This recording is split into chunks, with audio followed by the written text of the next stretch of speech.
মাননীয় প্রধানমন্ত্রী জনাব তারেক রহমান এমপি।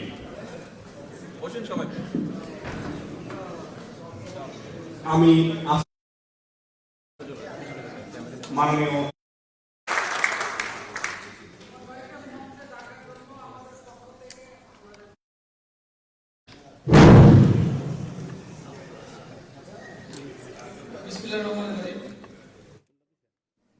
আমার এখানে তেমন এখানে আসছেন, আমরা অনেক দিনের আপনাদের একটা দাবি ছিল যে আমাদের মাননীয় প্রধানমন্ত্রী জনাব তারেক রহমানের সাথে আপনারা সাক্ষাৎ করবেন। এই জন্যই আজকে এই আয়োজন। আমাদের প্রেস সচিব উনি খুব চেষ্টা করেছেন আপনাদের জন্য। আজকে আমাদের মাঝে, আমি বলবো আপনাদের হয়ে, আমাদের মাঝে আমাদের প্রধানমন্ত্রী উপস্থিত হয়েছেন দেখে জেনে আমি ধন্যবাদ জানাচ্ছি। আর আপনারা যদি খুব গুরুত্বপূর্ণ প্রশ্ন থাকে আপনারা, আমার মনে হয় এইটা রাখা উচিত, আমি দাবি করব আপনারা দুই একজন বলবেন, এটা আপনাদের পক্ষ থেকে দাবি। আর এই বলে আমি সবাইকে আবারও শুভেচ্ছা জানিয়ে আমার কথা শেষ করছি, বক্তব্য। আল্লাহ হাফেজ। আপনাদের দেখা সাক্ষাতে পর্যন্ত হয় নাই, মাননীয় প্রধানমন্ত্রীর সামনেই আমি তাদের সঙ্গে পরিচয় করিয়ে দিচ্ছি। কারণ পরাগ ভাই ছবির জন্যই আমরা অনেক কিছু থেকে উপকৃত হই। জনাব সুমন মাহমুদ। আসসালামু আলাইকুম। মাননীয় প্রধানমন্ত্রী জনাব তারেক রহমান, আমি একটু আবেগপ্রবণ হয়ে পড়েছি। দীর্ঘদিন পর এরকম একটি অনুষ্ঠানে আমাকে প্রথম বক্তব্য রাখতে হবে, এটা আগের থেকে কল্পনাও করিনি। ফলে বিষয়টা আমার কাছে একটু নতুনও বটে। আমরা 17 বছর এই বিএনপি বিটের যারা মাননীয় প্রধানমন্ত্রী আপনি সামনে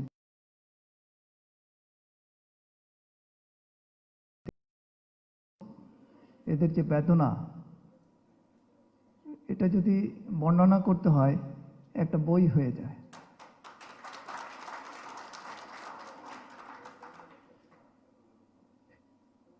ফ্যাসিস্ট সরকারের এমন কোনো নির্যাতনের শিকার আমাদের এই সামনের সারির যোদ্ধারা সম্মুখীন হয় নাই, এরকম লোক এখানে নেই।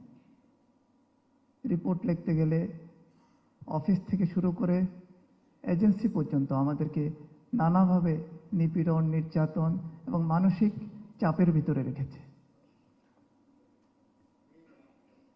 নির্বাচনের পর, অর্থাৎ 12ই ফেব্রুয়ারির নির্বাচনের পর আমরা একটু শ্বাস নিতে পেরেছি। মনে হয়েছে যেন আমরা একটা নতুন পৃথিবী, নতুন বাংলাদেশে বসবাস করছি। আর এই ক্ষেত্রে বিএনপির নিরঙ্কুশ সংখ্যাগরিষ্ঠতা আমাদেরকে সামনে পথ চলার একটা দিশারি আপনি দেখিয়েছেন। এবং আপনি আসার পর 25শে ডিসেম্বর সেই আমিও ছিলাম লক্ষ মানুষের জনস্রোতে, অনেক কষ্টে আমার এই ছিন্ন ছিন্ন দেহতে সেই সকাল থেকে অপেক্ষায় আই হ্যাভ এ প্ল্যান আমাকেও বিমুগ্ধ করেছে এবং আমাকেও বাঁচার শক্তি জুগিয়েছে। এবং আমাদের এখানের যে রিপোর্টারগুলো আছে সবাই সন্ধ্যা ভোর হওয়ার আগে, অর্থাৎ 4টা-5টার দিকে সেখানে যে হাজির। এবং 5টার সময় যখন আমি যাই আরেকজন সতীর্থের সাথে, মানে 1 মাইল 1.5 মাইল পর্যন্ত জায়গা ছিল না যে মানুষ যেতে পারবে মঞ্চের কাছে। এবং আমরা অনেক কষ্টে সেই ঘণ্টাখানেক লেগেছে সেই মঞ্চের কাছাকাছি যেতে, যেখানে আপনি বক্তব্য রেখেছেন তার থেকে যে সীমানা প্রাচীর তার বাইরে। আপনার এই আগমন বাংলাদেশের মানুষ নতুন বাংলাদেশ হবে এই প্রত্যাশায় সব সময় সামনের দিকে কথা বলেছে। এবং আমি আপনার সাথে নির্বাচনী প্রচার অভিযানে যেখানেই গেছি, মানুষের যে জোয়ার, এবং কি আপনি সরকার গঠনের পর বিভিন্ন জায়গায় যাচ্ছেন, মানুষের যে আবেগ, সেটা থেকে আপনি নিশ্চয়ই বুঝতে পারছেন যে 17 বছরে কেমন নির্যাতনের মুখে এবং কেমন নির্মমতার ভিতরে এদেশের মানুষ ছিল। এর বেশি আমি কিছু বলতে চাই না, তবে রিপোর্টার হিসেবে আমি সবসময় মাঠ পর্যায়ের কর্মীদের পক্ষে, এবং আমি আজকে আমার এই সতীর্থ, বন্ধু বান্ধব, সহকর্মী এবং অনুজদের সবার পক্ষ থেকে আপনাকে ধন্যবাদ চাই যে আপনি আজকে আমাদেরকে একান্তে একসাথে খেয়েছেন, আমাদের সহকর্মীদের সাথে নিয়ে খেয়েছেন, এবং আমরা খুবই এই জন্য আপনার প্রতি কৃতজ্ঞ। আর বেশি কিছু আমি বলবো না, কারণ সামনে সংসদ অধিবেশন, আপনি চলে যেতে হবে।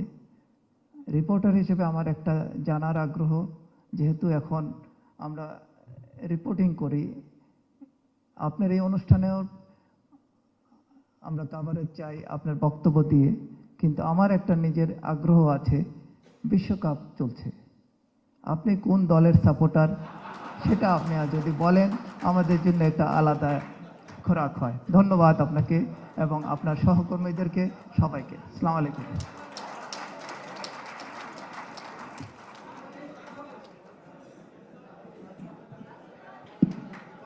অনেকদিন একটা দেশে ছিলাম তো আমি, অনেকদিন তো একটা দেশে ছিলাম আমি।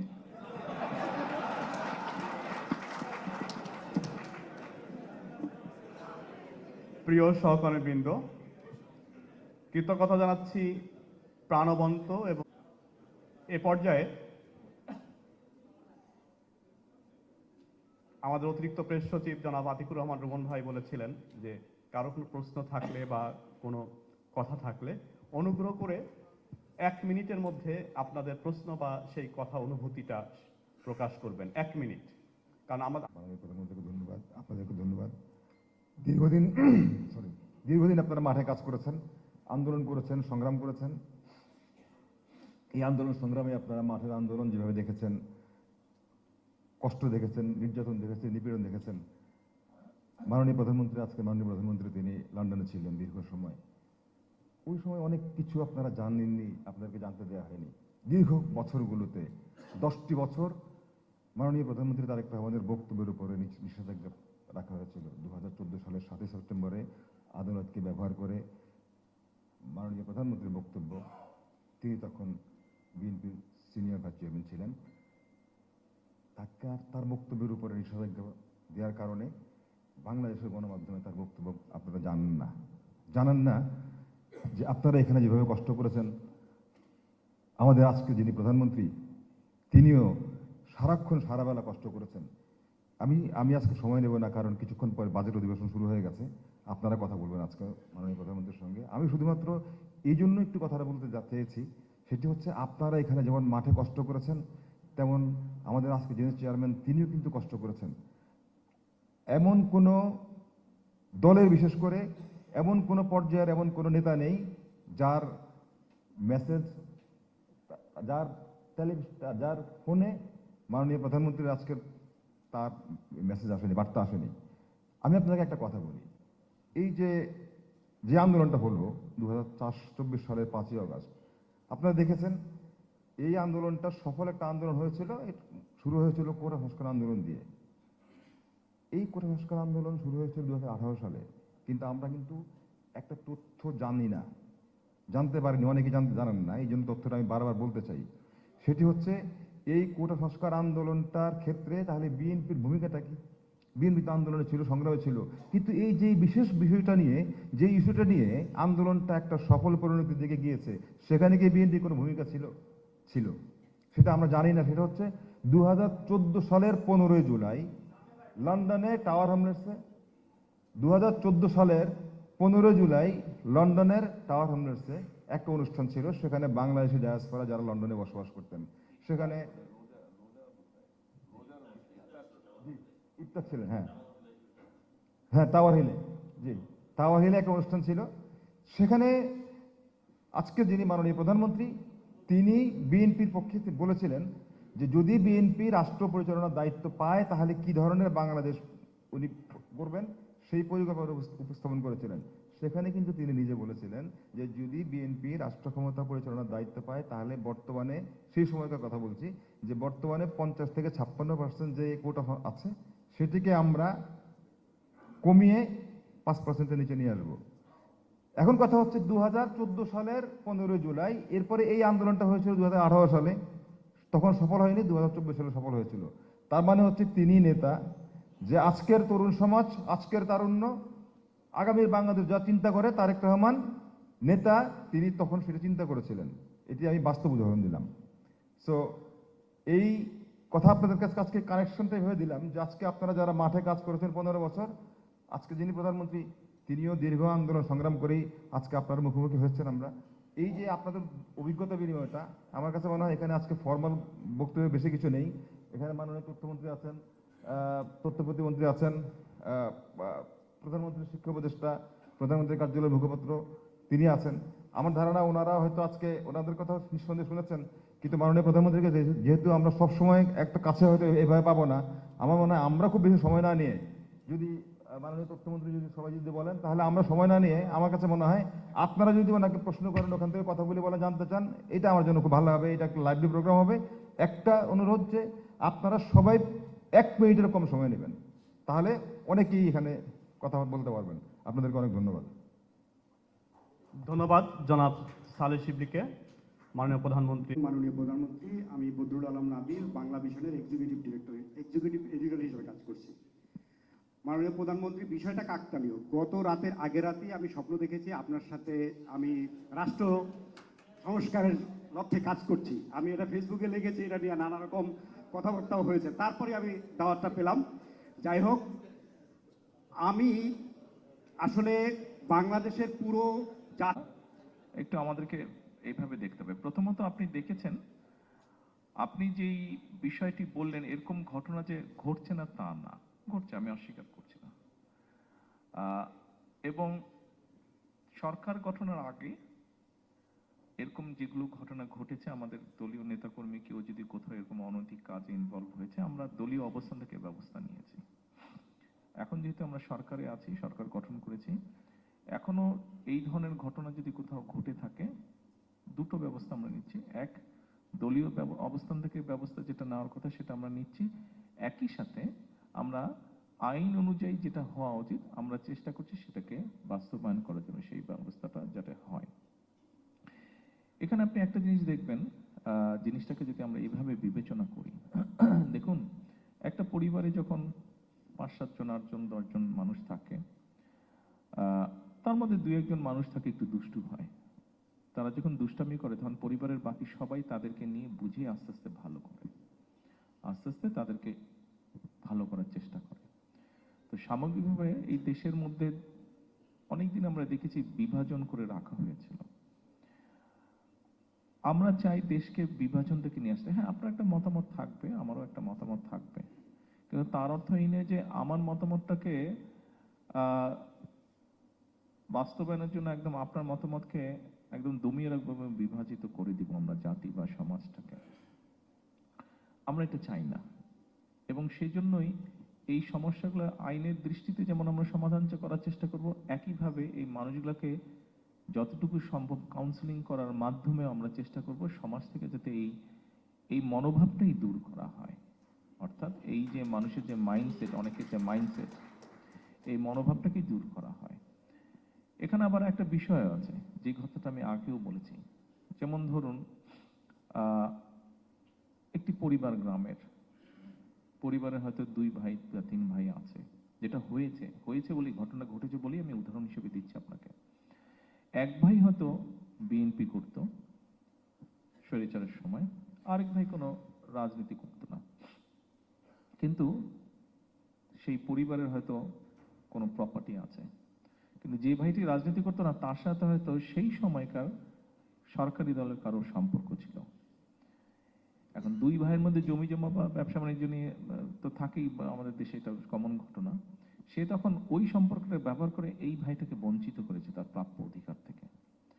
এখন 5ই আগস্টের পরে অন্য ভাই যে নন পলিটিক্যাল ছিল, তাকে যে শেল্টার দিত সে তো ভেঙে গেছে বা লুকিয়ে গিয়েছে। আর 5 তারিখের পরে যেই ভাইটাকে ডিপ্রাইভ করা হয়েছে, যেই ভাইটি বিএনপি করতো, তার সামনে একটা সুযোগ এসে অন্তত তার ন্যায্য অধিকারটাকে প্রতিষ্ঠিত করার জন্য। কারণ সে যখন তার ন্যায্য অধিকারটাকে প্রতিষ্ঠিত করতে গিয়েছে ভাইয়ের সাথে, তখন এটাকে রাজনৈতিক রূপ দিয়ে দেওয়া হয়েছে। কাজেই ঘটনা কিছু ঘটেছে, কিন্তু অনেক ঘটনা আবার এমনও ঘটেছে। কাজে এই জিনিসগুলোকে আমাদের বুঝেও আমাদেরকে দেখতে হবে, অ্যাড্রেস করতে হবে। আমরা দুই ভাইয়ের ঘটনা অথবা পরিবারের ঘটনা, এটাকে অনেক জায়গায় আমরা দেখেছি রাজনৈতিক রূপ দিয়ে দেওয়া হয়। আর কিছু তো একটা বিষয় আছে, আপনি জানেন যে এই দেশে একটা আমাদের মধ্যে একটা এরকম সাইকোলজি আছে, কিছু লোক সবসময় চায় একটা সুবিধাজনক অবস্থায় থাকতে। তো ওই এরা যখন সুযোগ পায়, যখন যারা সরকারে থাকে তাদের সাথে একটা সম্পর্ক করে সে তার নিজের ব্যক্তি স্বার্থ উদ্ধারের চেষ্টা করে। কাজে এই বিষয়, সবগুলো বিষয় আমাদেরকে ধীরে ধীরে, আপনি জোর করে মেরে পিটিয়ে তো সবকিছু হয় না, বাট একটা স্বাভাবিক অবস্থার মাধ্যমে ধীরে ধীরে জিনিসটাকে আমাদের ঠিক করতে হবে। এটা একটা সামাজিক ব্যাধিও, আপনি যে সমস্যাটার কথা বললেন। আমার কাছে আপনার উত্তরটা এইভাবে, আইনের শাসনটা অবশ্যই করতে হবে আমাদেরকে, কিন্তু অ্যাট দ্য সেম টাইম আমাদেরকে কাউন্সিলিংও করতে হবে, আমাদেরকে ওই মন মানসিকতাকে বের করে নিয়ে আসার চেষ্টা করতে হবে। ধন্যবাদ। বাংলাদেশের কোন নাগরিক যদি দেশে জেলে থাকে, যদি আইনগতভাবে মানে ওই দেশের আইন লঙ্ঘন করার কারণে থাকে, সেটা তো বলা কতটুকু ঠিক হবে, বা বললে সেটা তারা কেন গ্রহণ করবে, প্রথমত এটা একটা বিষয়। তারপরে আমরা তো অবশ্যই, যেহেতু তারা আমাদের দেশের নাগরিক, আমরা এরকম কিছু থাকলে আমরা অবশ্যই তাদেরকে অনুরোধ জানাবো। আর অন্য যে বিষয়টি আপনি বললেন, এখানে বোধহয় বিষয়টা অন্য জায়গায়, এখানে দোষটা আমাদের ভিতরেও আছে, এখান থেকে যারা লোকজন পাঠায় দোষটা এখানেও আছে, ওইদিকেও কিছু সমস্যা আছে। এই সমস্যাটা নিয়ে কাজ করার চেষ্টা করা হচ্ছে। আমরা আশা করি হয়তো কোনো এক সময় ইনশাল্লাহ এই সমস্যাটা থেকে আমরা বেরিয়ে আসতে পারবো। আমরা কাজ করছি, সেজন্য এখনই আমি কিছু বলতে চাইছি না। আমরা চেষ্টা করছি এই সমস্যাটা থেকে যাতে মানুষকে এত কষ্টের ভিতর দিয়ে যেতে না হয়, এত খরচ যাতে মানুষের আননেসেসারি খরচ যাতে না হয়, সেটার উপর আমরা কাজ করছি। দেখা যাক আল্লাহ কি চায়, আমরা চেষ্টা করছি আমাদের। ধন্যবাদ। মাননীয় প্রধানমন্ত্রী, আমি একটু রাজনীতির বাইরে আসি। এটা কিন্তু নর্মালি কোনো সংবাদ সম্মেলন না, এই জায়গাটা সবাইকে মাথায় রাখার জন্য এক। আর 2 নম্বর হচ্ছে সংসদ অধিবেশন আছে, অতএব যারা প্রশ্ন করবেন কিংবা কথাবার্তা বলবেন 1 মিনিটের কম। Thank you. বিষয়টা হলো, এরা যারা সাংবাদিক সবাই কষ্ট করছে, বিগত দিনে সাংবাদিকদের জন্য যা করছে। মাননীয় প্রধানমন্ত্রী, আচ্ছা আমি একটু বলি। মাননীয় প্রধানমন্ত্রী, যেটা হচ্ছে যে গণমাধ্যম এবং সরকার, আচ্ছা বিষয়টা হচ্ছে কি, দেখুন আপনি প্রথমে এই প্রশ্নটা করার প্রথমে আপনি কি একটা কথা বলেছিলেন, আপনাকে ঘিরে একটা কার্টুন করেছিল, যেটা আপনি না না, নিজে শেয়ার গণমাধ্যম এবং সরকার সরকার শত্রু নয়। রাইট, আপনি যেটা বলেছেন সঠিকই বলেছেন। দেখুন আপনার কাজ কি, গণমাধ্যমের কাজ কি? গণমাধ্যমের কাজ হচ্ছে যে সামগ্রিকভাবে পুরো জিনিসটার মধ্যে চেষ্টা করা, একটা ব্যালেন্স রাখা। আচ্ছা, দ্বিতীয়ত আমার কাজ কি? আমি যেহেতু একটা পলিটিক্যাল গভর্নমেন্ট, আমি তো আমার দেশের মানুষকে কিছু কমিটমেন্ট দিয়েছি। স্বাভাবিকভাবে সরকার গঠন করলে আমি তো সেটা কমিটমেন্টগুলো বাস্তবায়ন করার চেষ্টা করবো। এটা হলো 1 নম্বর। দ্বিতীয় বিষয় হচ্ছে, যেহেতু আমি পলিটিক্যাল গভর্নমেন্ট, আমি একটা ইলেকশন ফেস করেছি, আমি আবার আরেকটা ইলেকশন ফেস করব। মানে আমি কেন চাইবো খারাপ কিছু করতে? মানে ভুল হতে পারে, সবকিছু যে আমি পারবো তা না, আমি চেষ্টা করব, ভুল হতে পারে, কিন্তু ইচ্ছাকৃতভাবে আমি কেন খারাপ কিছু করতে চাইবো? এটা একটা বিষয়, তাই না? এটা তো নর্মাল একটা লজিক্যাল বিষয়। তো এখন যেমন গতকালকে ওনারাই বলেছেন, এবং আমি ভদ্রলোকের নামটা উচ্চারণ করব না, উনি লন্ডনে এসেছিলেন, আমার সাথে দেখা হয়েছিল, একজন সাংবাদিক, মোস্টলি উনি বাইরেই থাকেন, বাইরে থেকে উনি কাজ করেন একটা পত্রিকায়। উনি আমাকে যেদিন প্রথম দেখা হলো, ওনার সাথে সেবারই আমার প্রথম দেখা হয়েছে। তো উনিও বলেছেন যে আমিও আপনার অনেক সমালোচনা করেছি, এবং উনি কথা প্রসঙ্গে আমাকে একটা কথা বললেন যে গত 17 বছর তো হয়েছে, তার আগেও সংবাদপত্র বোধহয় জিয়া পরিবারের উপরে সবচেয়ে বেশি অবিচার করেছে। এটা একজন সংবাদ কর্মী হিসেবে উনি আমাকে কথা বলেছেন।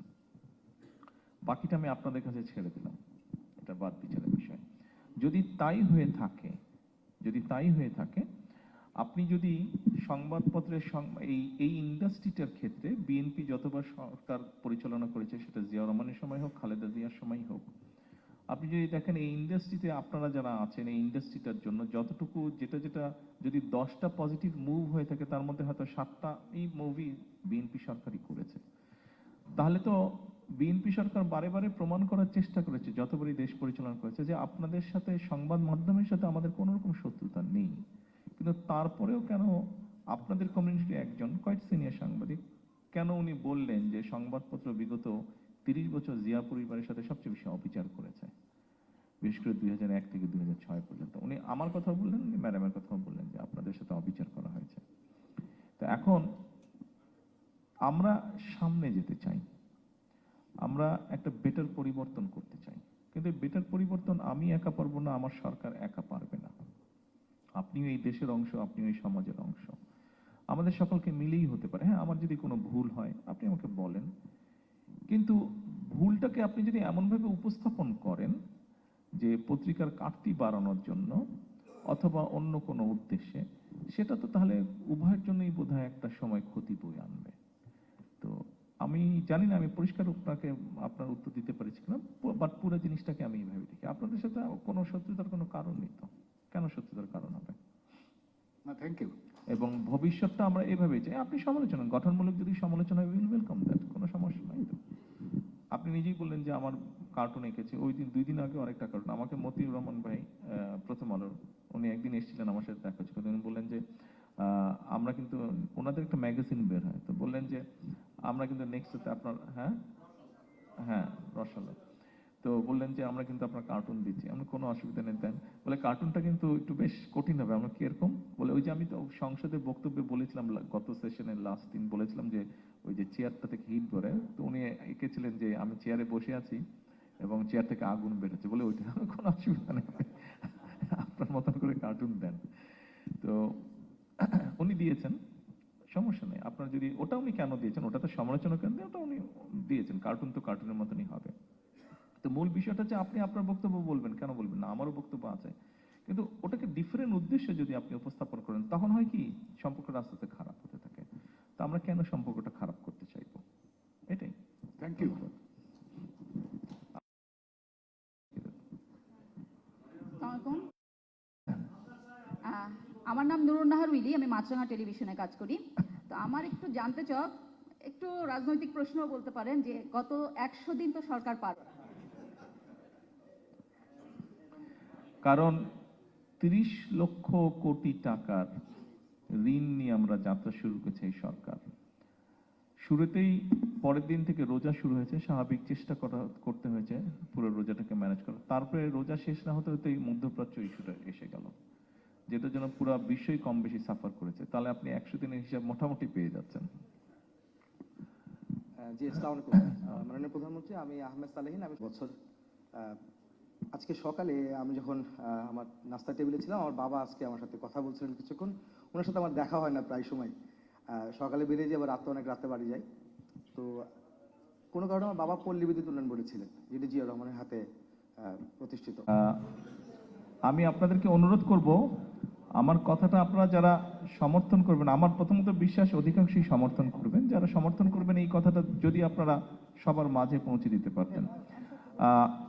আমরা মাত্র শুনলাম যে এখানে আমি যেই কথাটা কলল সাহেবের ওনার প্রশ্নের বলেছিলাম বিপরীতে, যে আমরা বিভাজনের বিষয়টি দেখেছি, এটা থেকে আমরা বের হয়ে আসতে চাইছি। অবশ্যই আমি আমার বক্তব্য রাখার সুযোগ থাকলে সেখানে আমি উল্লেখ করতাম যে আপনারা এই ঘরে যারা বসে আছেন, আপনারা বিএনপি বিট হিসেবে যারা এখানে বসে আছেন, আপনারা সহ আপনাদের বাইরেও আরো কিছু হয়তো সাংবাদিক ভাইয়েরা আছেন, যারা বিগত স্বৈরাচার সময় অনেক কষ্ট করেছেন, অনেক রিস্ক নিয়েছেন। আমাদের নেতাকর্মীরা যেরকম রিস্ক নিয়েছে, আপনাদের মধ্যে অনেকেই সেরকম রিস্ক নিয়েছেন। আমাদের নেতাকর্মীরা কি হয়েছে না হয়েছে এটা আপনারা ভালো করেই জানেন। স্বাভাবিক ইমোশনাল একটা ব্যাপার, যেটা মাত্র আমরা শুনলাম যে যারা অত্যাচারিত হয়েছে, নির্যাতিত হয়েছে, তাদের জন্য কিছু করা, এই কমপ্লেনটা বা এই চাওয়াটা যেমন আপনাদের ভিতর থেকে আছে, এটা আমাদের দলের বহু লক্ষ হাজারো লক্ষ নেতাকর্মীর মধ্যে আছে। বাট আমি এটার সাথে কিছুটা ডিফার করি, আমি ব্যক্তিগতভাবে কিছু ডিফার করি। আমি মাঝে মাঝে বলার চেষ্টা করি আমার নেতাকর্মীরা জেল খেটেছে, অত্যাচারিত হয়েছে, শারীরিকভাবে নির্যাতিত হয়েছে, মানসিকভাবে। আমি প্রত্যেকটার মধ্যে দিয়ে গিয়েছি, প্রসেসের মধ্যে দিয়ে। আমি জেলের মধ্যে থেকে এসেছি, আমি শারীরিকভাবে নির্যাতিত হয়েছি, মানসিকভাবেও নির্যাতিত হয়েছি। আমি মনে করি এই মুহূর্তে আমাদের চিন্তাটা হয়েছে, সেক্ষেত্রে আমি অনেক কিছু বলতে পারি যে আমি এই হারিয়েছি, ওই হারিয়েছি, এটার জন্য দায়ী, সে সেটার জন্য দায়ী। আমাকে শারীরিকভাবে নির্যাতন করার জন্য এখনো এক্সরে করলে দেখা যাবে আমার পিঠের হাড্ডিটা এখনো বাঁকাভাবে একটু লেগে আছে, বিকজ যেহেতু প্রায় অনেক দিন আমাকে এটার পরেও ফেলে রাখা হয়েছিল, প্রপার টাইমে চিকিৎসা করা হয়নি, সেজন্য হাড্ডিটা একটু বাঁকাভাবে লেগে গিয়েছে। 4 সপ্তাহ, 3 থেকে 4 সপ্তাহের মধ্যে হাড্ডি জোড়া লেগে যায়, হিউম্যান হাড্ডি, আপনারা জানেন বোধহয়। বাট আমি এখন যদি যারা এটার জন্য দায়ী, আমি যদি সেটা হয়তো সেটা করার আমার পক্ষে পসিবল, কিন্তু আমি যদি সেরকম করি, আমারটা কি জোড়া লাগবে হাড্ডি? বাট আমি এখনো যেই পেইনটা মাঝে মাঝে অনুভব করি, আমার কি সেই পেইনটা চলে যাবে, বন্ধ হয়ে যাবে অনুভব করা? তা তো হবে না। আমার মনে হয় সেই জন্য আমাদের একটা এই মাইন্ডসেট থেকে বেরিয়ে আসা উচিত। আমাদের চিন্তা করা উচিত, ঠিক আছে, আমাদের হাতে যখন, অর্থাৎ আপনি এখনো বেঁচে আছেন, আপনি এখনো চলছেন, আপনি এখনো ফিরছেন, আপনি এখনো আপনার পরিবার আপনজনের সাথে আছেন, আপনি আপনার শুভাকাঙ্ক্ষীদের সাথে আছেন, আপনি আল্লাহর দেওয়া আলো বাতাস আপনি দেখছেন। আমার মনে হয় আমাদের চিন্তা করা উচিত এভাবে যে আমরা অ্যাকচুয়ালি এখন কি কন্ট্রিবিউট করতে পারি for the nation and for the people, for the country. এইভাবে আমাদেরকে বোধহয় বিষয়টা একটু চিন্তা করা উচিত। হ্যাঁ, আমার এই ক্ষতি হয়ে গেছে, ইন রিটার্ন আমার এটা পেতে হবে, বা এটা থেকে বোধহয় একটু আমাদের অবস্থান পরিবর্তন করা উচিত। এই কথাটা আপনাদেরকে বলছি, আমাকে দয়া করে সাহায্য করবেন এই কথাটা আমার নেতাকর্মীদের কাছেও পৌঁছে দেওয়ার জন্য। আপনাদের মাধ্যমে সেটা সম্ভব। ধন্যবাদ। আসসালামু আলাইকুম। আরো হবে প্রশ্ন? মাননীয় প্রধানমন্ত্রী, আসসালামু আলাইকুম। আমার নাম জাহানারা পারভিন, আমি 26 বছর। এই প্রশ্নের উত্তরটা খুব সম্ভব আমাদের মধ্যে এখানে কয়েকজন যারা প্রশ্ন করেছেন ওনাদের কারো একজনের উত্তরের মধ্যে ছিল, যে খুব সম্ভব সুমন ভাই বোধহয় উত্তর, ওনার বক্তব্যে উনি উত্তরটা বলেছেন যে উনি যখন বিভিন্ন জায়গায় যাচ্ছেন নির্বাচনের পরে, আমি বিভিন্ন জায়গায় গিয়েছি, উনি মানুষের চোখে মুখে যেটা দেখেছেন আমার মনে হয় একই জিনিস বোধহয় আমিও দেখছি। So I'll be honest with you, এটা নিয়ে অনেকে অনেক রকম অর্থ করতে পারে, বাট অবশ্যই দায়িত্বের একটা চাপ অসম্ভব অনুভব করছে। প্রচুর সমস্যা, প্রচুর limitation, at the same time বিভিন্ন শ্রেণী পেশা মানুষের প্রত্যাশা অনেক বেশি। সো অসম্ভব একটা চাপ অনুভব করছি দায়িত্বের। আমি ওদিন এটা আমি আব্বার কাছ থেকে শুনেছিলাম কয়েকদিন আগে। আমি অফিস থেকে যখন বাসায় যাচ্ছি, তখন আমার সাথে গাড়িতে যারা ছিল, খুব সময় রুমন বোধহয় ছিল গাড়িতে, তো তখন আমি বলছিলাম, আব্বা একসময় কথা বলছিলেন ওনার একজন সহকর্মীকে, যে দিনটা যদি 24 ঘন্টা না হয় 48 ঘন্টা হতো তাহলে বোধহয় একটু সুবিধা হতো, আর একটু বেটার কাজ করা যেত। আমার কাছে আমি ওদিন বলছিলাম যে মনে হয় উনি বোধহয় আসলেই কথাটা সঠিক বলেছেন, যে দিনটা মানে কখন অফিসে ঢুকছি এবং কখন সন্ধ্যা হয়ে যাচ্ছে একটু বুঝতেই পারছি না, আমি দম ফেলানোর টাইম পাওয়া যাচ্ছে না। তো সেই জন্য আমারও মনে হয় যে আসলে 24 ঘন্টা না হয় যদি 48 ঘন্টা হতো তাহলে বোধহয় একটু বেটার হতো। ধন্যবাদ। আসসালামু আলাইকুম, আমার নাম আব্দুর রহমান জাহাঙ্গীর, আমি বার্তা সংস্থা ইউএনবি ডেপুটি এডিটর। মাননীয় প্রাইম মিনিস্টার, আমি নির্বাচনের আগে একটা সাংবাদিকদের সাথে মত বিনিময় মধ্যে এই চিনমতিতে করা যাবে না, অনেক খরচ এটা, আর একটু কম খরচের জায়গায় করতে হবে। আসসালামু আলাইকুম প্রধানমন্ত্রী, আমার নাম মিজানুর রহমান সবুজ। আমি হেলদি হয়, কিন্তু দেখেন কম দামি খাবার কিন্তু হেলদি বেশি। জি জি, অনেক ধন্যবাদ। আমার প্রশ্ন হচ্ছে, মাননীয় প্রধানমন্ত্রী, বেশিরভাগ মিডিয়ারই এখন সোশ্যাল মিডিয়া একটা প্ল্যাটফর্ম আছে, কিন্তু খুব ইম্পর্টেন্ট একটা ইস্যু, এটা দিয়ে মানুষকে বিভ্রান্ত করা হচ্ছে এইসব করে। স্বাভাবিকভাবে আমরা কোনো সমাজে, সিভিলাইজ সমাজে নিশ্চয়ই এটা চাইবো না যে মানুষ বিভ্রান্ত হোক, এবং এটার উপরে কাজ করা হচ্ছে। আইনগত একটা ভিত্তি প্রয়োজন আছে। এই আইনটা কিভাবে কি হলে যারা সঠিক সত্য নিউজটা প্রকাশ করছেন তারা ক্ষতিগ্রস্ত হবেন না, কিন্তু যারা বিভ্রান্ত বা মিথ্যা বা অপপ্রচারের চেষ্টা করছে, তারা আইনের দৃষ্টিতে সঠিকভাবে অপরাধী হিসেবে বিবেচিত হবে, সেটা চেষ্টা করা হচ্ছে তৈরি করার জন্য। আমরা মনে হয় শীঘ্রই, খুব শীঘ্র না হলে মোটামুটিভাবে শীঘ্রই আমরা এটার ব্যাপারে হয়তো একটা পদক্ষেপ নিব। মাননীয় প্রধানমন্ত্রী, আমার নাম জাহাঙ্গীর আকন্দ, আমি বাংলা মিশনের চিফ করব না। সেটি হচ্ছে যে আমার যেহেতু আমি অনেক বছর ধরে বিএনপি বিট করি, আমার একটা আকাশ মেয়াদ ছিল বেশ কয়েক। এই প্রশ্নের উত্তরে আমি যেটা বলতে পারি, যেটা প্রেস কমিশন আছে, আমার মনে হয় এই বিষয়টা বোধহয় ওনাদের কাছ থেকে আসবে। ওনারাই আলোচনা বিবেচনা সিদ্ধান্ত নিয়ে আমরা সরকারকে জানালে সরকার সেইভাবে পদক্ষেপ গ্রহণ করবে। আমরা কি আজকে শেষ করতে পারি? আমি অনুরোধ করব, কারণ আপনাদের এভাবে করলে শেষ হবে না, সারাদিনও শেষ হবে, সারা রাতও শেষ হবে না, আমি জানি। আমি অনুরোধ করব, আর কোনো প্রশ্ন না। এখন বিএনপি বিট থেকে একটা পত্রিকা বের হয়েছিল, এই পত্রিকাটা শুধু আমাদের প্রধানমন্ত্রীকে দেবেন মঈন সাহেব, এটাই আমাদের শেষ। আপনাদের সবাইকে ধন্যবাদ। অনেক কথা হবে, আপনারা মাননীয় প্রধানমন্ত্রীকে সবসময় পাবেন, উনি আপনাদের প্রকাশনা। সবাই সিটে বসবেন।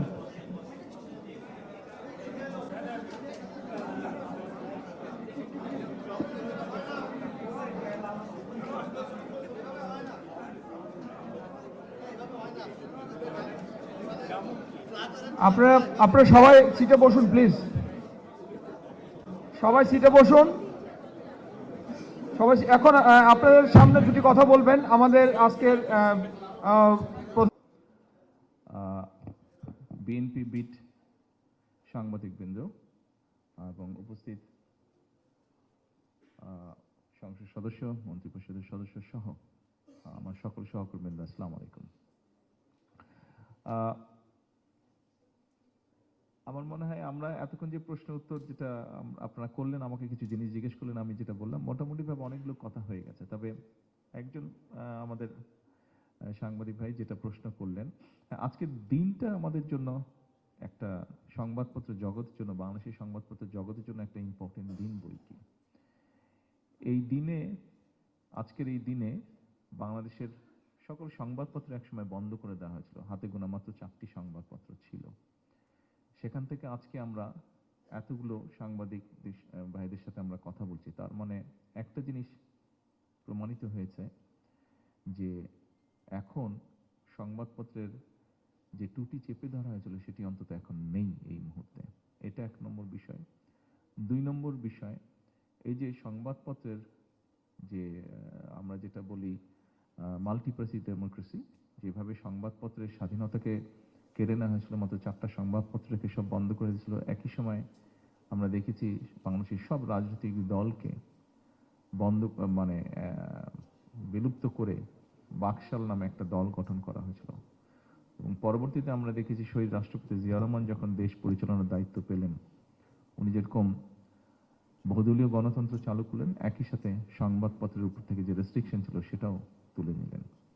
পরবর্তী সময় কি হয়েছে, কতটুকু হয়েছে, এটা আপনাদের কথা থেকেও বেরিয়ে এসেছে। আমি আজকে আরো 2-1টি কথা আমার মনে হয় বলা উচিত, না বললেই নয়, যেটা আমি অলরেডি বলেছি, আবারও আমি তুলে ধরতে চাইছি।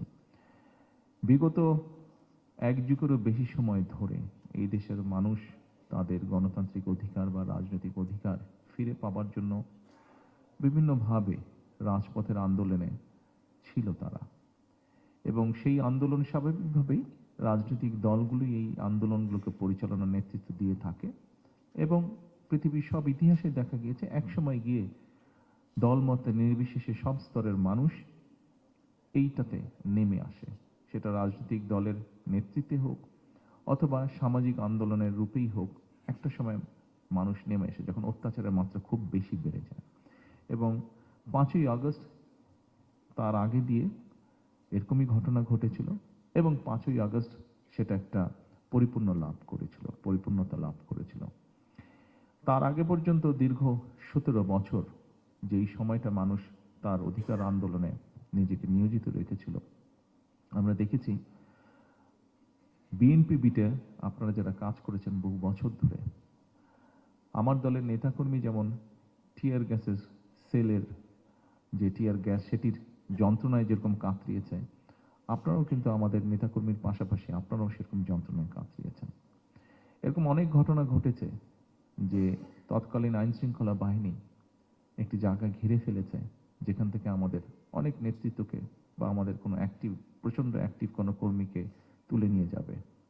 বিএনপিতে সাংবাদিকদের কারণে এরকম অনেক নেতৃত্ব বা অনেক অ্যাক্টিভ কর্মী সেদিন রক্ষা পেয়েছিল, সে অ্যারেস্ট হওয়া থেকে রক্ষা পেয়েছিল, আপনারা সহযোগিতা করছেন।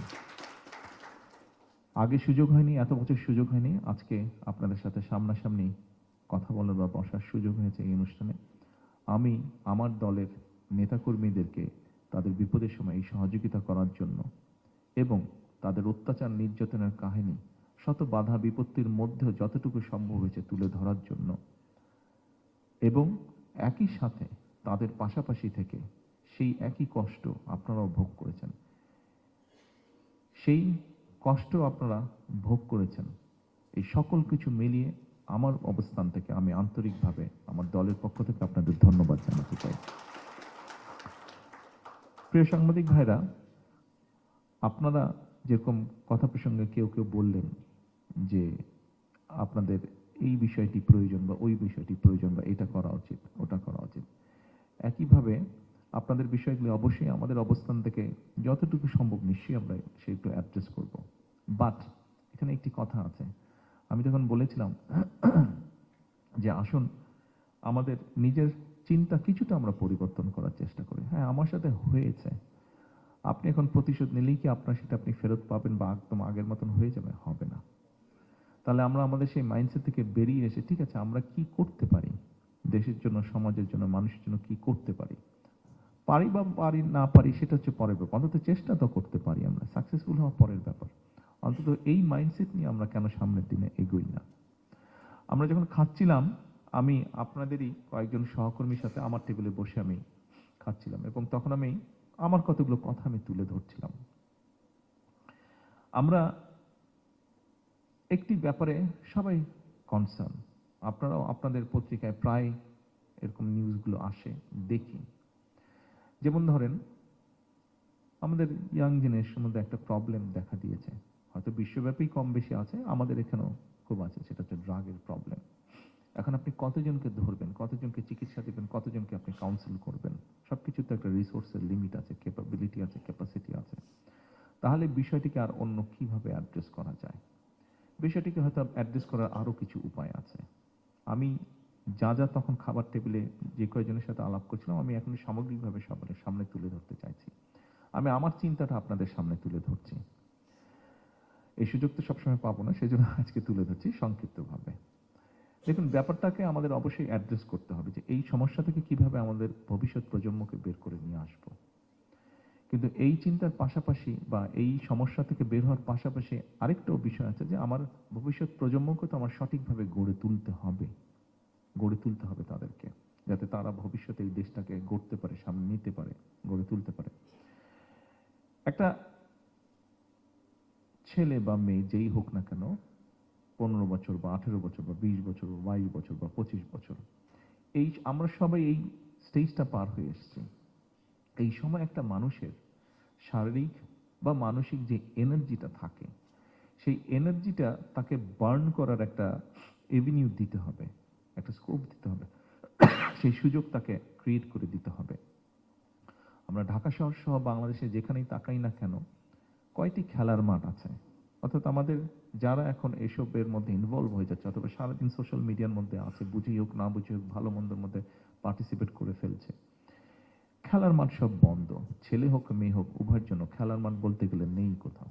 আচ্ছা, তারপরে আপনি যতই শিক্ষিত হন, আপনার মধ্যে যদি কালচার না থাকে, আপনি কি সিভিলাইজড দাবি করতে পারবেন না? নিজেকে অসম্পূর্ণ রয়ে যাচ্ছে। আপনার শিক্ষা যে বিকাশ, সেটা আপনি সম্পূর্ণভাবে ফুটে দিয়ে তুলতে পারবেন না যদি আপনার মধ্যে কালচার না থাকে। এর বাইরেও দেখুন, এই যে এনার্জিটা আছে ইয়াং জেনারেশনের মধ্যে, যে এনার্জিটা আছে মানসিক বা শারীরিক, এটা তাকে এইটা বার্ন করার জন্য তাকে তো ইনোভেশনের স্কোপ দিতে হবে। আমরা সেই জন্যই যেটি আমরা করছি, সেই জন্যই আমরা করার চেষ্টা করছি। আপনারা দেখেছেন যে নতুন কুড়ি আমরা স্পোর্টস চালু করেছি। একই সাথে কিন্তু গত সপ্তাহে একটা ইভেন্ট হয়ে গেল সারা বাংলাদেশে, এডুকেশন ডিপার্টমেন্ট থেকে হয়েছিল। যেমন আমি তখন কথা প্রসঙ্গে বলছিলাম যে যখন আমরা ছোট ছিলাম, আমি যখন স্কুলে কলেজে পড়তাম, তখন পত্রিকা খুললে দেখা যেত যে বিভিন্ন স্কুলের মধ্যে কালচারাল শো হচ্ছে, বিভিন্ন স্কুলের মধ্যে স্পোর্টস কম্পিটিশন হচ্ছে, ডিবেট হচ্ছে বা সায়েন্স ফেয়ার হচ্ছে। কিন্তু এখন পত্রিকা খুললে এরকম নিউজটা খুব একটা চোখে পড়ে না। কালচারাল শো মানে হয় 16ই ডিসেম্বর হতে হবে স্কুলে কালচারাল শো, বা কলেজে কালচারাল শো, অথবা 21শে ফেব্রুয়ারি হতে হবে, অথবা 26শে মার্চ হতে হবে, এরকম হতে হবে। কেন এটা সারা বছর হতে পারে না? শবে বরাত, শবে কদর আসলেই কেরাত প্রতিযোগিতা হবে, কেন এটা সারা বছর হতে পারে না? শীত আসলেই স্পোর্টস হতে হবে, কেন এটা সারা বছর হতে পারে না?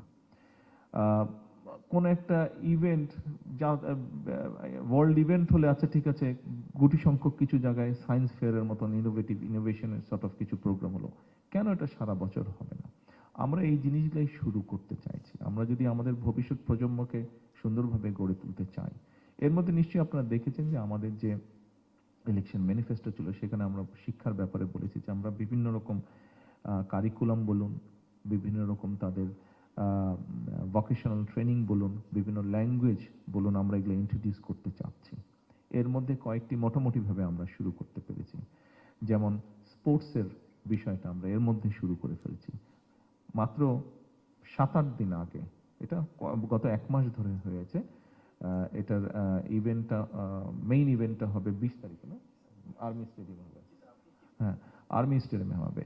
কিন্তু মোটামুটিভাবে কোর্সটা কমপ্লিট হয়েছে, সব জেলায় জেলায় হয়েছে, বিভিন্ন স্কুলের মধ্যে বাচ্চাদের মধ্যে প্রায় 22 লক্ষ বাচ্চা, ছেলে মেয়ে মিলে মোটামুটি 11 লক্ষ এরকম পার্টিসিপেট করেছে। কিন্তু এত বড় একটা ইভেন্ট হয়ে গেল, এত লক্ষ লক্ষ বাচ্চা পার্টিসিপেট করলো, এটা কিন্তু বাংলাদেশের সংবাদপত্রে কোনো অ্যাপ্রিসিয়েশন দেখলাম না আমরা, বা নিউজটার কাভারেজও আমরা দেখলাম না। আমি আপনাদেরকে বলছি না, আমি ওভারঅল জিনিসটা বলছি যে আমাদের দেখলাম না আমরা এটা।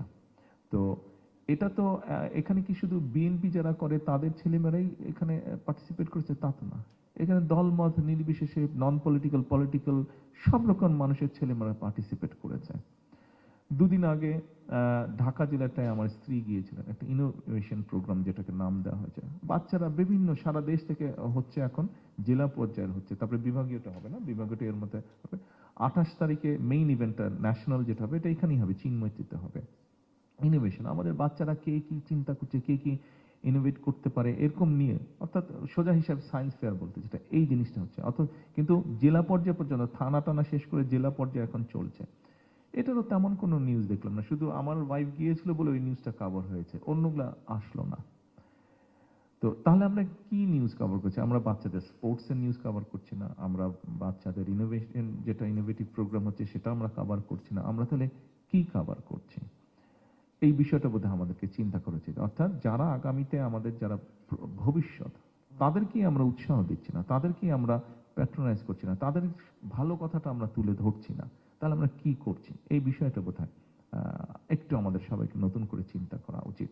হ্যাঁ, আমরা তো রাস্তাঘাট বানাবো, অন্য কাজও করবো আমরা, কিন্তু এই বিষয়গুলো, যেমন এখানে আমাদের তথ্যমন্ত্রী আছেন, সরকার গঠন করার কয়েকদিন পরেই আমি ওনাকে ডেকেছি। আমি ওনাকে ডেকে বললাম, দেখুন 17 বছর পরে দেশে আসার পরে একটি জিনিস খুব, এবং এটা আমি আজকে লাঞ্চের টেবিলেও আমি আলাপ করলাম, আসার পরে আমার কাছে, এতদিন তো বাইরে থেকে সোশ্যাল মিডিয়া দেখে আমার কাছে মনে হচ্ছিল, বাট আসার পরে জিনিসটা আমার কাছে মনে হচ্ছে, আমার কাছে, দেখুন আমরা সকলে যখন ছোট ছিলাম, আমাদের বয়স যখন 15-16 বছর ছিল, 18 বছর ছিল, আমাদের বিহেভিয়ারটা বোধহয় একটু অন্যরকম ছিল। এখন যারা নিউ জেনারেশন, আমরা বোধহয় আরো একটু ডিসেন্ট বা সোবার বা এরকম কিছু ছিলাম, আরো সফট ছিলাম বোধহয়। আমরা সফট ওয়ার্ডটা বোধহয় মোর অ্যাপ্রোপ্রিয়েট হবে, আমরা বোধহয় আর একটু সফট ছিলাম।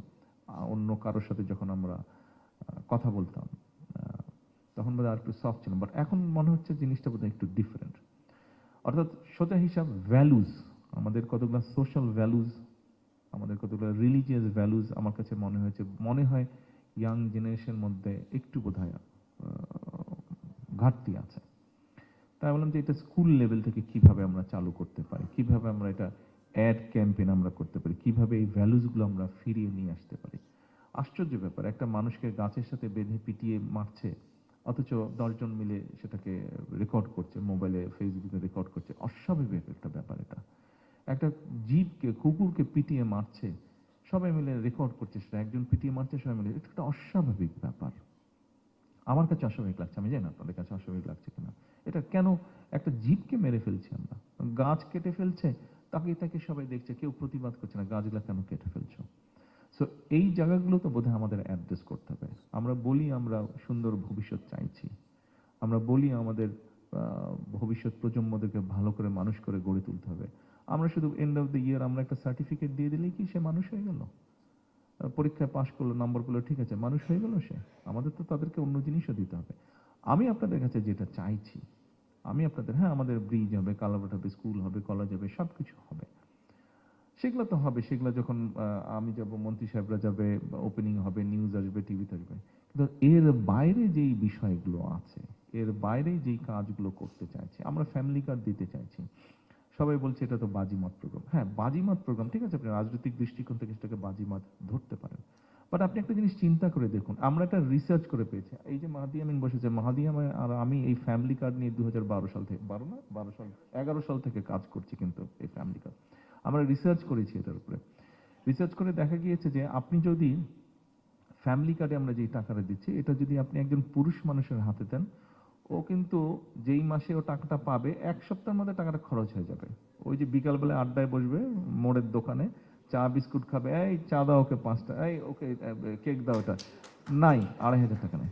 বাট রিসার্চ যেটা বলে, আপনি যদি এটা কোনো একজন মহিলা গৃহিণীর হাতে দেন, সে কিন্তু খুব হিসাব করে খরচ করবে। প্রথমেই সে তার ফ্যামিলির জন্য যেটা ইম্পর্টেন্ট জিনিস, ওষুধ, ছেলেমেয়ের বই খাতা হোক, বা শিক্ষার ব্যবস্থা হোক, বা একটু বেটার ফুড হোক, এই জিনিসগুলো সে চিন্তা করবে। তারপরে যখন আস্তে আস্তে যে কোনো মানুষের, আপনি নিজেকে দিয়ে চিন্তা করে দেখেন, আপনি যখন প্রথম বেতন পেয়েছেন আপনার মনে হচ্ছে এটা কিনবো, সেটা কিনবো, ওটা কিনবো। বাট এক সময় কিন্তু আপনার ডিমান্ডটা কমে আসে, কিন্তু তখন কিন্তু আস্তে আস্তে আপনি সেভিং করেন। ঠিক একইভাবে এখানেও কিন্তু মহিলা কিন্তু এক পর্যায়ে কিন্তু সেভিং করবে, যতই খরচ হোক ওখানে সেভিং করবে। এবং সেভিংটা সে কি করবে? ডেফিনেটলি আপনি ফ্যামিলি কার্ডের মাধ্যমে যাদেরকে আপনি সহযোগিতা করছেন, বেনিফিটটা দিচ্ছেন, এরা নিশ্চয়ই সিঙ্গাপুর, দুবাইতে টাকা পাচার করবে না। ও সেভিংটা করবে, এবং সেভিংটা করার ফলে ও আস্তে আস্তে যখন একটা সেভিং হবে, ও কিন্তু তখন ওর ছোট্ট নিজের একটা বিজনেস হয়তো চালু করবে, ঠিক আছে, 10টা মুরগি, 5টা ছাগল এরকম পালবে। এবং ওই টাকা দিয়ে ও কোথায় খরচ করবে? ওই টাকাটা ও খরচ করবে ওর বাচ্চার জন্য একটা নতুন ড্রেস কিনবে, অথবা অর্নামেন্টের গয়না কিনবে, অথবা চিপস কিনবে।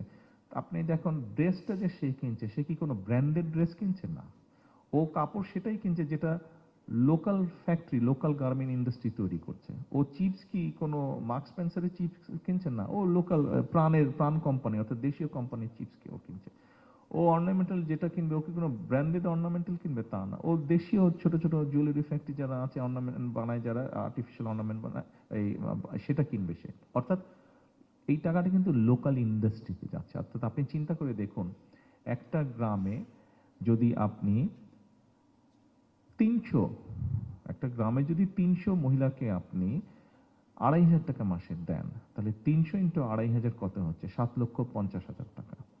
এখন 7,50,000 টাকা যখন এক মাসে যাচ্ছে একটা গ্রামে, ওখানে যেই স্টোরটা আছে, it can B A grocery shop, মুদির দোকান ধরেন, সেই মুদির দোকানে যখন মাসের প্রথম সপ্তাহে 300 জনের মধ্যে যদি এখন মোটামুটিভাবে এক একজন মানুষ এভারেজ যদি প্রতিদিন সে 50 থেকে 100 টাকা স্পেন্ড করে, তখন কিন্তু ওই স্পেন্ডিংটা তার বেড়ে যাবে।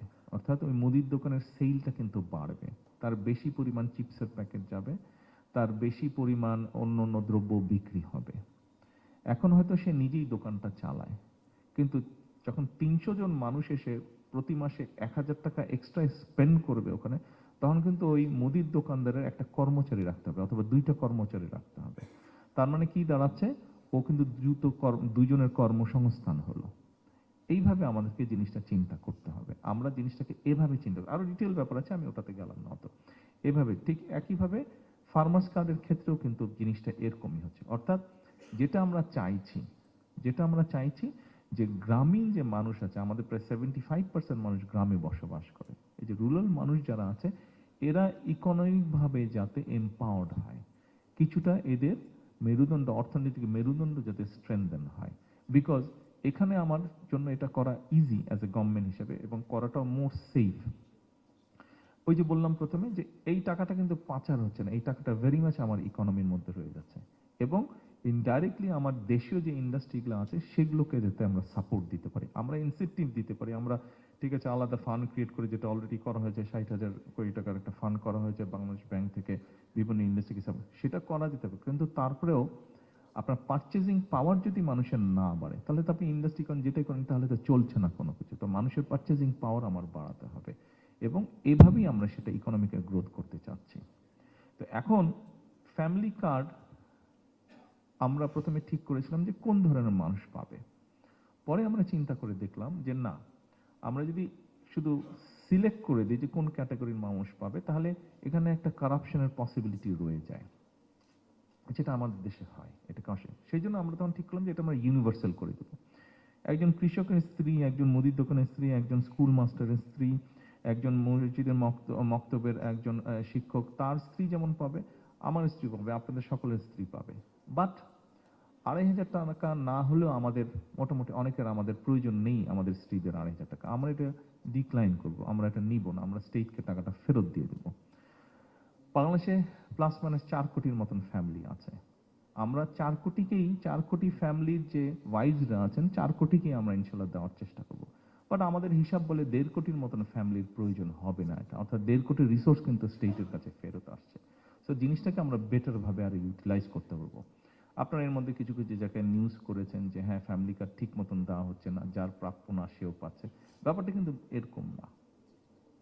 গ্রাম পর্যায়ে হ্যাঁ, যে একটু ওয়েল অফ সে হয়তো পেয়েছে, সে হয়তো এক টাইমে পাবে, সে হয়তো 3 মাস পরে পাওয়ার কথা এখন পেয়ে গেছে। ঘাপলাটা এখানে হচ্ছে, কারণ ওরা যেই বেসিসে জিনিসটা করছে, যে ইনফরমেশনের ভিত্তিতে করছে, সেখানে কিছুটা গন্ডগোল আছে। সেই জন্যই আমরা বারে বারে বলছি পাইলট প্রজেক্ট, এগুলাকে কোথায় কি এরার্স হচ্ছে এগুলাকে চেক করে, যাতে যখন আমরা ইনশাল্লাহ এই বছর থেকে, এই জুলাই মাস থেকে আমরা নেক্সট 1 বছরের জন্য প্রায় 41,20,000 ফ্যামিলিকে আমরা পৌঁছে দিব, এটাতে যাতে আমাদের ভুল ভ্রান্তিটা আরো কম হয়, হবে ভুল ভ্রান্তি কিছু, তারপর যাতে কম হয়, সেই জন্য আমরা গত 3 মাস পাইলট প্রজেক্ট রান করেছি। আপনাদের সামনে এরকম বললে অনেক লম্বা হয়ে যাবে কথাগুলো, তো যেই মূল কথাটা বলতে চাইছি,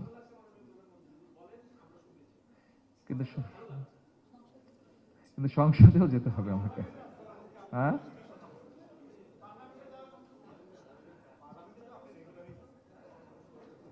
ট্রু।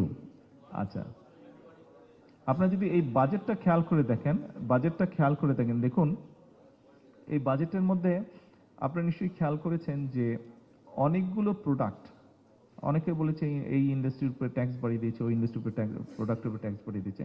আমরা কার্টেল করেছি অনেক, বাট কিছু কিছু প্রোডাক্টের ট্যাক্স বেড়েছে।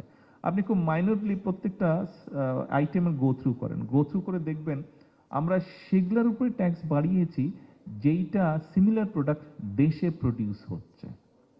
দেশে যেই প্রোডাক্টের মিলটা আছে ওইটাকে প্রোটেক্ট করার জন্য ইম্পোর্টটার উপরে আমরা ট্যাক্স বাড়িয়ে দিয়েছি, এটাই আমরা করেছি। তো এরকম অনেকগুলো কাজ আমরা করছি। তো আমরা যেটা চাচ্ছি, আমি একবারও আপনাদেরকে বলছি না যে আপনারা মানুষজনকে উদ্বুদ্ধ করুন যাতে তারা ধানের শীষে আবারও ভোট দেয়, আমি এটা করতে বলছি না আপনাদেরকে, এটা বলবো যখন ইলেকশন আসবে ইনশাল্লাহ। বাট এই যে বিষয়গুলো, এই যে বাচ্চাদের যে বিষয়টি বললাম, এই বিষয়গুলো এরকম আরো অনেক আছে, হেলথের ব্যাপারে আছে, অন্য অনেক ব্যাপারে আছে। যেমন ধরুন, যেটা একটা অন্যতম ফেভারিট সাবজেক্ট আমার, সেটা হচ্ছে 1 খাল খনন 2 গাছ লাগানো। এখন গাছ কেন লাগাতে বলছি আপনাদেরকে, যেমন ধরুন রোমন, ওই ছেলেটার নাম কি যেন, ওই যে প্রথম আলো থেকে এসেছিল, ওই যে গাছ, মোস্তফা না, মোস্তফা। তো হঠাৎ আমি একদিন নিউজে দেখলাম যে এরকম একটা, তো কে করেছে, পরে আমি রুমনকে বললাম যে রুমন আমি কথা বলবো ছেলেটার সাথে, তো নিয়ে আসলো। তো ওর কাছ থেকে আমি শুনলাম যে দুলাজারিয়াতে যে ট্রেন লাইনটা চলে গিয়েছে, এই ট্রেন লাইনটা করার জন্য এবং আশপাশ সবকিছু মিলিয়ে 6 লক্ষের মতন গাছ কেটে ফেলা হয়েছে। আপনি জাস্ট চিন্তা করেন, 6 লক্ষ গাছ ছিল নাই, এবং এর মধ্যে অনেক মাদার ট্রি যেগুলার বয়স 50, 60, 70 বছর হয়ে গেছে বা আরো বেশি হতে পারে, এরকম হাজার হাজার গাছ কেটে ফেলা হয়েছে। একটা বিষয় আমি যেহেতু আপনাদের সাথে কথা বলছি, একটা জিনিস আমি খুব মিস করি, এত বছর যে লন্ডনে ছিলাম, একটা জিনিস খুব মিস করি। আমি যেই পাড়াটায় ছিলাম, সেই পাড়াটাতে কক্সবাজার যাওয়ার পথে যেরকম বড় বড় গর্জন গাছ দেখেন না, ওই পাড়াটাতে এরকম অনেক বড় বড় গাছ। আপনাদের বোধহয় অনেকের সাথে পরিচয় আছে। মাসুদ নামে একটা ছেলে আম্মার সাথে থাকতো। মাসুদ বোধহয় অনেকে আপনারা চেনেন। তো একদিন আম্মা কথা বলবেন আমার সাথে, তো মাসুদ ফোন দিয়েছে। আমি তখন কে জানি এসেছিল আমার বাসার কাছে, আমরা যে পাড়া থাকতাম ওখানেই একটা হোটেল ছিল, আমি ওখানে বসতাম ঢাকা থেকে যদি কেউ দেখা করতে যেত। তো আমি হেঁটে আসছি, ও যখন কল দিল ভিডিও কল, তো আমি ধরলাম। তো আমি বললাম যে ঠিক আছে 10 মিনিট পরে করো, আমার আর 10 মিনিট লাগবে হেঁটে যেতে। আমি নর্মালি ওখান থেকে হেঁটে যাওয়া আসা করতাম, হেঁটে গেলে 15 মিনিট, আসতে আবার 15 মিনিট, হাফ এন আওয়ার হাঁটা হতো। তো ও দেখে হঠাৎ আমাকে, স্যার আপনারা কি গ্রামে থাকেন নাকি? আমি কেন? বলে এই যে এত গাছপালা। ও বলছে শহরের মধ্যে থেকে দালান কোঠা হবে, লন্ডন মানে দালান কোঠা, সুন্দর সুন্দর বিল্ডিং। আমি বলছি না, এটা শহর থেকে একটু দূরে, বাট ভেরি মাচ টাউন এটা। তো এখন আমি খুব মিস করি ওই গাছগুলো, বিশাল বিশাল সব গাছ, খুব ভালো লাগতো আমার। আর সামারে, এখন তো সামার আসছে, তো বিভিন্ন আমাদের দেশে কোকিলের মতন একটা পাখি ছিল, তো একটা ডাক দিলে আরেকটা ডাক দিত, বিকালের দিকে আরেকটা ডাক দিত। মাঝে মাঝে আমি ওদের ওই গান শোনার জন্যই হাঁটতাম, যেদিন কাজ থাকতো না গান শোনার জন্য আমি হাঁটতাম। একটা ডাকে আরেকটা ডাকে আরেকটা ডাকে, মানে ইকোর মতন হচ্ছে পাখিগুলোর ডাক, খুব সুন্দর লাগতো, খুব মিস করি আমি।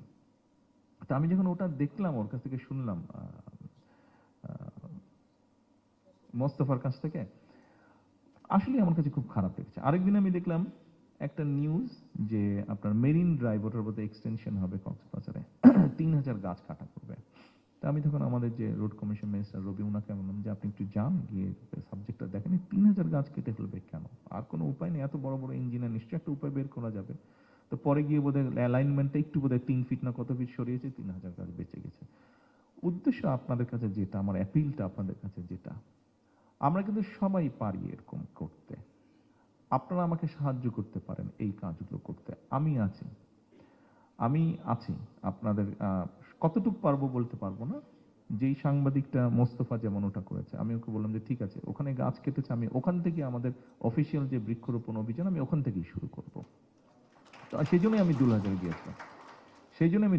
গিয়েছিলাম, যে আমি ওখান থেকেই শুরু করবো। ওই জায়গায় আমার জিতটা হয়েছে, যে গাছগুলো কেটেছে, গাছগুলো আবার ইনশাল্লাহ লাগাবো আমরা। তো অর্থাৎ হচ্ছে যে আপনারা আমাকে এরকম অনেক সাহায্য করতে পারেন এই বিষয়গুলো, এরকম বিষয়গুলো। শুধু সরকার একা পারবে না, আপনারা যদি, সেই জন্যই আমি তখন কলল ভাই যেটা বললেন যে শত্রুতা আছে, আমি তো ভবিষ্যৎ জানি না, তবে ব্যাপারটা হচ্ছে আপনার সহযোগিতা তো আমার লাগবে। আপনার সহযোগিতা না পেলে তো আমি বুঝতে পারবো না জিনিসটা। সহযোগিতা পেলেই অন্তত বুঝতে পারবো যে কাজটা ভালো হচ্ছে না খারাপ হচ্ছে, অথবা ভালো কাজের পথটা আপনাকেও দেখাতে হবে, আমি দেখবো আমার মতন করে, আপনাকেও দেখাতে হবে। অর্থাৎ আমাদের প্রত্যেককে এগিয়ে আসতে হবে। এই সহযোগিতাটা আমি আপনাদের কাছে চাইছি।